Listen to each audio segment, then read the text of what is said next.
Hello, welcome to the Breakthrough Hiring Show. I'm your host, James Mackey. Got a really great episode for you today. We are joined by Fayyaz Rajpari. Fayyaz, thank you for joining me today.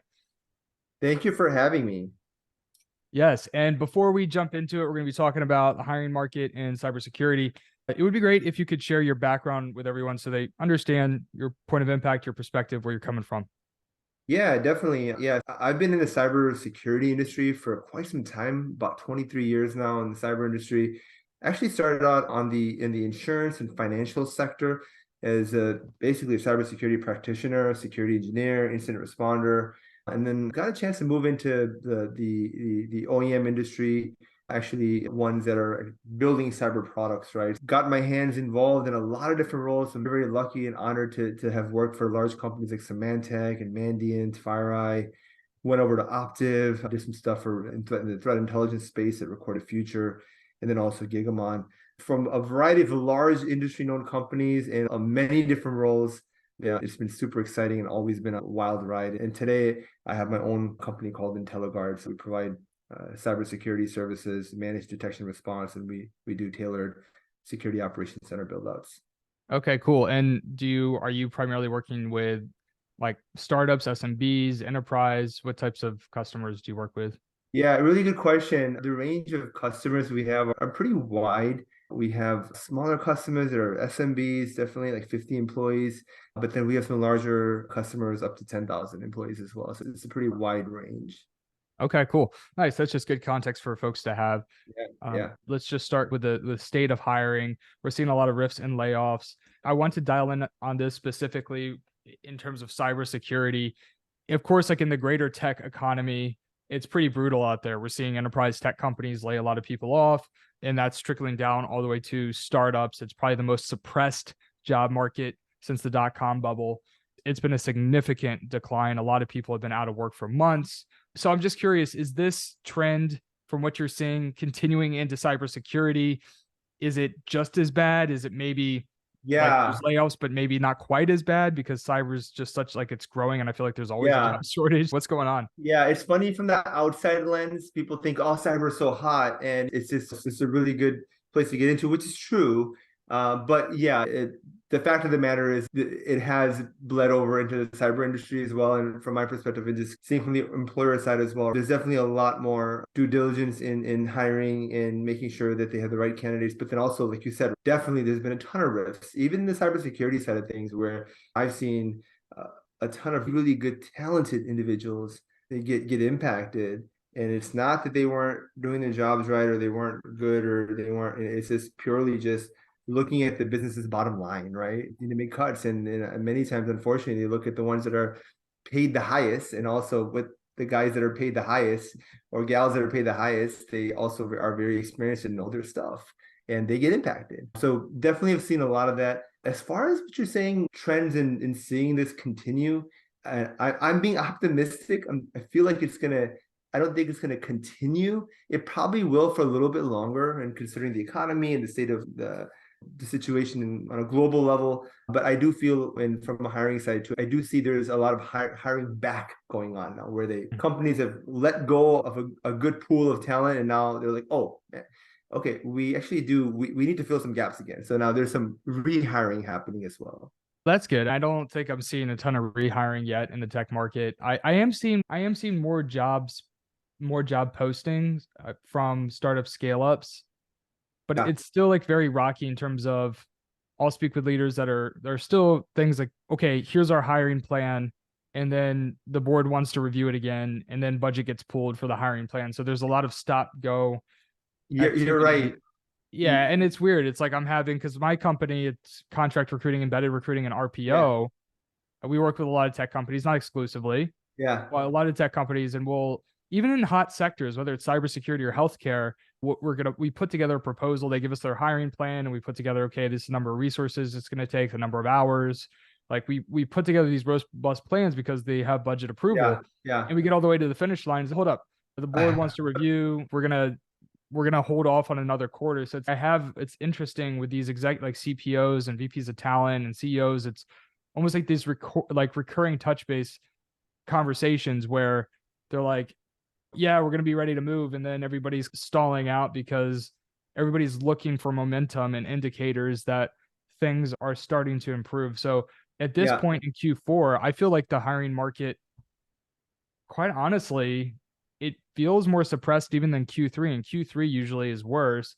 Now, this is from the perspective of me selling RPO and embedded services. yeah, So I yeah, am seeing more job postings, but I'm not necessarily seeing an increase in demand, which does not necessarily mean that maybe more jobs are opening. But I also think that there's like jobs posting, but people aren't there. It's like more of this pipeline building motion where they're not actually pushing hard to make the hires. And unfortunately, I don't necessarily trust aggregate data out there to tell me how the job employment market is doing in the tech industry, because there's a lot of things that are filtered into tech that are not necessarily these software companies that we refer to when we talk about tech or yeah, managed yeah. services. So I don't know. It's interesting. I haven't seen a rebound happen as of yet. I think Q4 is basically going to be a wash. I don't see things getting particularly better. And Yeah, hopefully in yeah. Q1 or Q2, it's going to be better, but I don't think it's going to happen fast. Yeah, yeah. Speaking from a statistical perspective, too, I was just looking at some numbers. I think it's CyberSeek. I don't know if you've seen that, but they put together a ton of good data on CyberSeek where they look at, and I think it goes back actually 10 years or higher, just historical data trends around employment in the cyber industry, all the way up to current. And I was actually looking at the numbers, and it's interesting to actually see, and to your point, right? If you look at the number of vacant positions, and I'm not thinking globally because there's all these grandiose numbers globally. Well, there's the latest number I saw was 3.5 million vacant jobs, right? But that's globally, and there's always, like you said, it's hard to gauge that and the accuracy of it and which ones are really there, which ones are not. But in the US markets too, if you even just do a quick comparison of like current 2023 to 2022, I think the numbers are something like 2022, 780 some thousand jobs were vacant versus this year, it's gone down by almost a couple 100,000, like this Yeah. 500 and some thousand that are vacant, right? It's still a lot, right? In the US, right? There's a lot of vacant jobs out there, but that just shows the tenacity of the actual ones they're not vacant anymore, right? For various different reasons, whether it was just they're just not there, or folks will get let go, or restructures happen, to your point, where even on the hiring side, and I'm seeing some of that too, where it's just there's these open positions, but there it's like the hurry up and wait, like, yeah, we have things, and then it just slows to a crawl, and then at the 11th hour, it's, oh, hang on, we're not ready yet, or they just completely go radio silent, right? I do see some of that too. Yeah. Do you have any insights on maybe which roles have been easier for cybersecurity companies to fill, and which ones there's such a shortage in terms of a skill gap that the roles are still very much so in demand, and maybe there isn't quite as big of a talent pool? I would just like to hear a little bit more about Yeah, I what's say easier and what's that's a still really hard. good question. That's a really good question. That I feel that the ones that suffer more, honestly, and this might be a different answer than you would typically get, but if you look at the leadership roles, what I've been seeing a ton of is a lot of the senior leaders are also getting impacted in the industry right now. And then if you look at the amount of leadership roles that are out there, they're usually less, right? Typically, a lot of the companies talking about startups, right? When they're scaling, they want someone that can do it all. They want the individual contributor that can get their hands dirty, get in there, do stuff, actually execute, but then also have some leadership qualities and traits so that actually they can grow and push forward, right? But then if you look at the leader that's been in the industry for 20 years, I'm not saying that they haven't done it before, but they're not looking for that execution type of role. They're looking for more of a leader role, or a mentor or guider, that type of role, right? So what ends up happening is that there's a huge pool of these candidates that are out there, and then there's just a few positions that are out there that are like VP or C levels, and then now you've got hundreds and hundreds of candidates going for that one job, right? Yeah. So like that, I've seen that a lot too, right? Versus with the analyst role and the engineer role, those sorts of roles, there's many out there, and there's also many candidates out there, but at least like the ratios are not so stretched, right? Yeah, that makes a lot of sense. And so when it also comes to, just to zoom out too, which I think is applicable to the hiring market, over the next 5 years, I'm curious to get your thoughts too on just how cybersecurity industry is going to be evolving. Like when you think about growing your own business, which Mhm. kind of companies and solutions do you feel are going to be growing the most? And do you have any thoughts there? Yeah, definitely. It comes with the buzzword that we're all aware of, right? It's AI, and it's more so generative AI, which completely just almost seems like it just came overnight, right? With OpenAI and ChatGPT and everything else, it's basically the applicability to it is across all industries, and then also includes cybersecurity. Very much so. There's a ton of these companies that are coming out, and of course, it's hard to pick which ones are going to be super successful. Mm. And it takes a lot for a company to be super successful. It's not just about the tech, but it's about a lot of other things around their go-to-market strategy, about their branding, about their presence, about the type of people they have, their founders, their business model. There's so many other aspects of the company to be successful than just having awesome, good AI, right? Like that's not the case, right? Integrations and how they work in the environment, their use cases, so on and so forth. But in a nutshell, I do feel that's going to be the thing. It just depends on which ones will be the ones that are going to be successful and actually be impactful for our customers. Do you think AI could be most effective in cybersecurity solutions in a tech stack or ecosystem? Where do you think we're going to see the most disruption? Yeah, from that perspective, I would say I'm going to take a step back and think about it from the bad guy perspective, right? So if you think about it from the bad guy perspective, there's actually, believe it or not, and put them out there, there's a few of them that I've been looking at, like Fraud GPT and Worm GPT. There's actually GPT like applications that the bad guys are actually built and used to actually target their victims. Yeah. And their automated platforms actually create this awesome, really nicely tailored and crafted phishing emails where they look so legitimate that even I could be fooled. So that's how hard it's become to actually identify some maliciousness happening, Yeah. right? So on in that same vein, that's where it's going to go. Is it's basically turning into, rather than human versus humans, good versus bad, cops and robbers, whatever you want to say, right? It's the same thing in cyber, where it almost it from my perspective, it would be, I would think that that's where it's going, right? It's basically bot versus bot now. Yeah. Like all these bad things that are happening automated in generative AI form, and then how do we build these systems where it's basically these generative AI systems are fighting these other, and they're fighting each other. And then the analyst is there on the end, and the end user asking questions, but the bots are responding back with really good answers. And many times it's funny because these answers, what's the word that I use? It's confidently wrong, right? So when these answers come back, meaning that they're so confident, and then that is the answer, but many times it's not. It's actually very wrong. So we have to be very aware of that too, that hey, is this bot actually giving you the right answer or not? So it's tricky. Yeah, that is tricky. That's something I've heard about with ChatGPT as well. It's a lot of the times it can save you a lot of time and it is accurate or at least a good starting point, but sometimes it will be completely wrong. Right, right. So your company, it's a services company, right? Yeah. Okay. It's funny because like my background is actually in, so past, 3 roles I was in product and actually building cyber products, but then also I've done a lot of practitioner type of stuff and actually done security services and incident response. And so I've got a background of kind of both, where it just sometimes opportunities come your way, and you just have to push forward and capitalize on it. For me, yeah, right now we are, but I do like to tinker in product and build products. So we've got some skunkwork projects going on as well on actual product. But at this time, it's purely just how do you do security operations, and how do you do it in a way where it's meaningful, impactful, and quick, right? In my world, at least from a security operations perspective, time is very critical. As many other industries, time is so important, right? You have to be impactful and you have to be quick in your decisions, to making sure that you're taking the right actions and keeping the adversaries out, right?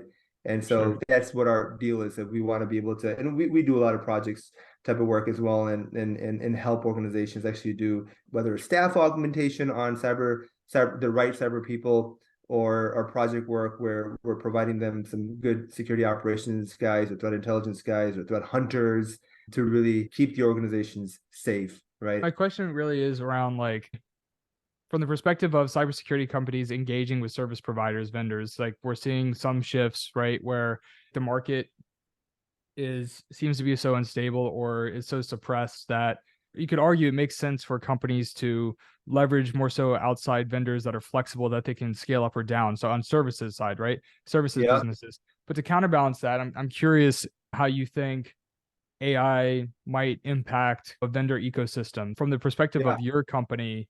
Do yeah, you see your service offering, it's like a cybersecurity services yeah. company, do you see your solution changing? Are there any kind of tools that you're going to be implementing into your tech stack to service customers? Because Yep. that's something that I think about too. And I think a lot Yeah. of leaders tuning in that might be leveraging, whether it's like a company like mine for recruiting or yours for cybersecurity.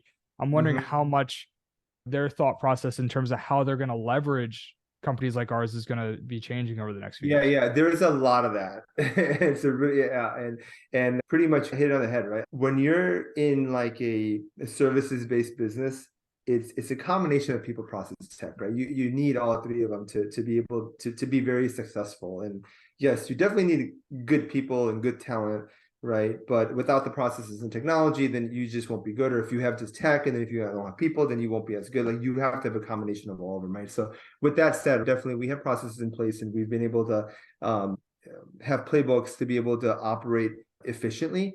But then in addition to that, we have a research arm where we just specifically research the next up and coming wave of cyber. Like what products are really out there that most customers are probably not even aware of, that are doing something interesting, game changing, and they're probably not going to be in the industry analyst reports that are pushed out by Forrester and Gartner and IDC just because they're so new. But that's something that I have a knack for, just being in the industry for so long. I like to actually do some research on that side and understand what's really out there. So we typically partner. We've got like a handful, maybe 5 to 8 companies that we feel really strongly about that we've actually embedded within our own systems and we'll utilize. And then we'll partner with them, and actually, whether the company is interested in buying something like that to enable themselves, or if they can't, like usually the SMBs and the mid-market accounts, many times they just would love to, but they just don't have whether it's the resourcing or the capacity or the funding to be able to take that on themselves. We'll say, okay, you know what, we're going to do it for you, but we're going to use some really good, awesome enabling tech to just give you a good experience. Nice. So yeah, that's awesome. My last question would just be because I know you're working with a range of customers.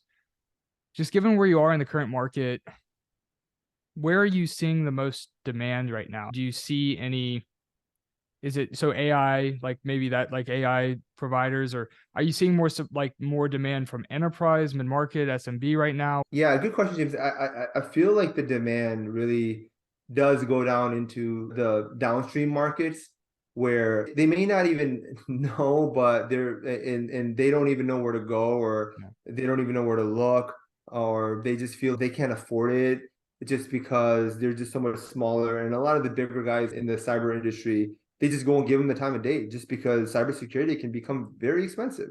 And it's just then you got to look at the cost to benefit, or look at the ROI and understand, like, hey, is it really worth spending $1 million or say $500,000, whatever the number, that amount is, right? On this one thing for cybersecurity, and who's going to come after us? We're just a small shop of 50 employees, and we're not worth that much. So then the conversation goes into how much is cybersecurity worth to you? And many times it takes a breach or some confidential records getting exposed, or customer information getting exposed, or even many times there's smaller startups, like they just have intellectual property, right, that could be worth a lot, like their blueprints of like their patents or things that are important. But by the cyber adversary, patents and everything goes out the window. They don't really care, right? They're gonna, especially if it's in a different country, they're still gonna take that information and use it and copy it and make their own products and monetize on it. And then now what is that worth to them? So many times what ends up happening is that after they get breached and then they find that, oh crap, I just lost $2 million in business because this other company got started in another country, and now I have to go through lawsuits, and that's taking 2-3 more years before I could even regain that money back. And now it matters. So there's a lot of that happens, which is unfortunate, but it all depends on how you measure that risk versus the reward type of thing. Got you. That's really interesting. I'm excited to learn more and see how things are going to be evolving in cybersecurity, as well as just in the general employment market and the direction and how things are going to be disrupted with AI. So it's definitely a really exciting time from a hiring standpoint, employment market perspective on a macro basis. to see Yeah. how things are going to be shifting over the next few years. But Fayyaz, we're coming up on time here, so I just wanted to say thank you so much for joining me today. It's been a lot of fun, and Yeah, definitely. we really appreciate you sharing your insight. Thank you very much. Thanks for having me, James. Yeah, of course. And for everybody tuning in, thank you for joining us, and we'll see you next time. Take care.